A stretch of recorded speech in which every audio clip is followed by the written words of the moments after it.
MN85 news के दर्शकों का आज के इस कार्यक्रम में बहुत बहुत स्वागत है। आज हम एक खास विषय पर चर्चा करने के लिए आप लोगों के बीच में मौजूद हैं। आप लोगों ने इस समय मेन स्ट्रीम मीडिया में, टीवी चैनलों पर, अखबारों में एक खबर सुना होगा, ठाकुर का कुआं। ठाकुर का कुआं इस कविता का इस समय बहुत ज़्यादा प्रचार और प्रसार मीडिया के द्वारा किया जा रहा है। और ये ठाकुर का कुआं जो कविता है, ये चर्चा में तब आई जब राज्यसभा के सांसद मनोज झा ने इस कविता को पढ़कर राज्यसभा में सबके सामने सुनाई। मनोज झा ने इससे पहले इस कविता को क्यों नहीं पढ़ा, ये अपने आप में एक सवाल है। जब से ये कविता मनोज झा ने राज्यसभा में पढ़ी है, तब से देश भर में इसकी चर्चा शुरू हो गई है कि क्या वास्तव में ठाकुर अन्यायकारी होते हैं, ठाकुर अत्याचारी होते हैं, ठाकुर विलेन होते हैं। कुल मिलाकर सीधे शब्दों में कहा जाए तो इस कविता के माध्यम से लोगों को ये बताने का प्रयास किया जा रहा है कि इस देश में SC, ST, OBC और माइनॉरिटी के लोगों के साथ जितने भी बड़े पैमाने पर अन्याय और अत्याचार हुआ है, उन सभी के जिम्मेदार ठाकुर हैं। लेकिन ये अपने आप में पूरी तरह से सही नहीं है। ऐसा मैं इसलिए कह रहा हूँ क्योंकि जाति व्यवस्था ठाकुरों ने नहीं बनाई, वर्ण व्यवस्था ठाकुरों ने नहीं बनाई, आदिवासियों का सेग्रीगेशन ठाकुरों ने नहीं किया। भारत एक लोकतांत्रिक देश है और इस लोकतांत्रिक देश को चलाने के लिए 4 स्तंभ हैं: विधायिका, कार्यपालिका, न्यायपालिका और मीडिया। इन 4 स्तंभों पर ठाकुरों का कितना प्रतिभाग है, कितनी हिस्सेदारी है, ये जग जाहिर है। इसके बावजूद भी ठाकुरों को ही विलन क्यों बनाया जा रहा है? इसके पीछे एक सोची समझी साजिश है। इस साजिश को इस देश के बहुजनों को समझना होगा। आप लोगों से इस वीडियो के माध्यम से कुछ मौलिक सवाल हैं जो आप लोगों को मनोज झा से जरूर पूछना चाहिए। उन्होंने राज्यसभा में इस कविता को पढ़ते हुए कहा कि हमें अपने अंदर के ठाकुर को मार देना चाहिए। मनोज झा ने ये क्यों नहीं कहा कि हमें अपने अंदर के ब्राह्मण को मार देना चाहिए? उन्होंने ये क्यों कहा कि हमें अपने अंदर के ठाकुर को मार देना चाहिए? क्या भारतीय समाज व्यवस्था में या भारतीय समाज व्यवस्था को बिगाड़ने वाले, इस देश के लोगों को जातियों में बांटने वाले, वर्ण में बांटने वाले, छुआछूत की व्यवस्था बनाने वाले, आदिवासियों का सेग्रीगेशन करने वाले क्या ठाकुर हैं? मैंने आपको बताया कि इस देश में लोकतंत्र है और लोकतंत्र को सुचारू रूप से चलाने के लिए जो पिलर हैं, जो स्तंभ हैं, वो विधायिका है, कार्यपालिका है, न्यायपालिका है और मीडिया है। इस पर ठाकुरों को भी हिस्सेदारी नहीं है। जिस अनुपात में ठाकुरों की जनसंख्या इस देश में है, उस अनुपात में ठाकुरों को हिस्सेदारी नहीं मिली तो उनका हिस्सा कौन खा रहा है, ये भी अपने आप में एक मौलिक सवाल है। बहुजन समाज में जाति के नाम पर लोगों का शोषण होता है।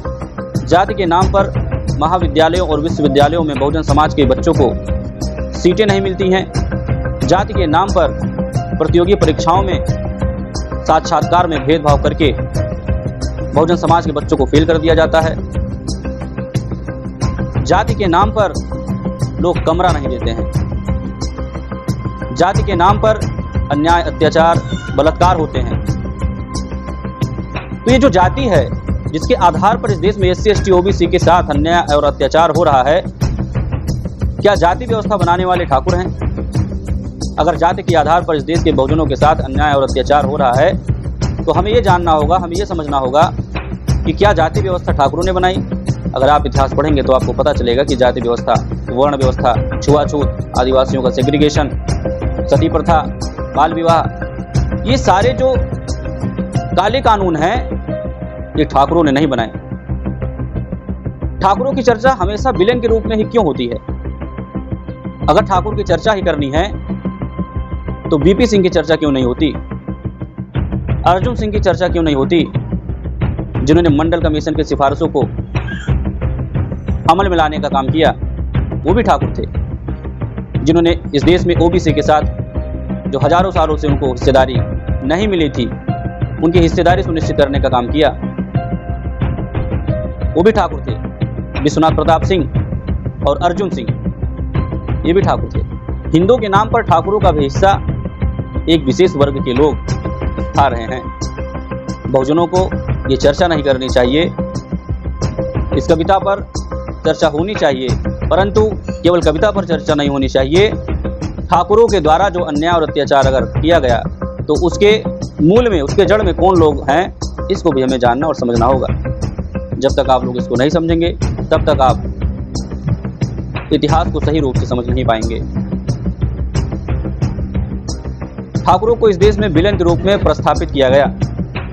आप लोगों को मनोज झा से सवाल पूछना चाहिए, और वो सवाल होने चाहिए कि इस देश में जितना शोषण SC ST OBC का हुआ है, कहीं ना कहीं प्रत्यक्ष और अप्रत्यक्ष रूप से शासनिक और प्रशासनिक व्यवस्था में ठाकुरों के साथ भी भेदभाव हुआ है, इतिहास में भी उनके साथ भेदभाव हुआ है। ऐसा मैं इसलिए कह रहा हूँ क्योंकि इस देश में जब वर्ण व्यवस्था बनी तो वर्ण व्यवस्था में ठाकुरों को दूसरे नंबर पर रखा गया। सेकंड नंबर के सिटीजन उनको माना गया, सेकंड नंबर का सिटीजनशिप उनको दिया गया। पहले नंबर पर ब्राह्मणों ने भी अपने आप को रखा। और दुख की बात यह है, सोचने वाली बात यह है, विचारनीय बात यह है साथियों, इस देश में जाति व्यवस्था ठाकुरों ने नहीं बनाई, वर्ण व्यवस्था ठाकुरों ने नहीं बनाई, सती प्रथा ठाकुरों ने नहीं बनाई, दुधिया प्रथा ठाकुरों ने नहीं बनाई। इस देश में OBC की जाति आधारित जनगणना का विरोध ठाकुर नहीं करते। इसके बावजूद भी बहुत षड्यंत्र पूर्वक ठाकुर को ही समाज में विलेन बना करके प्रस्तुत किया गया।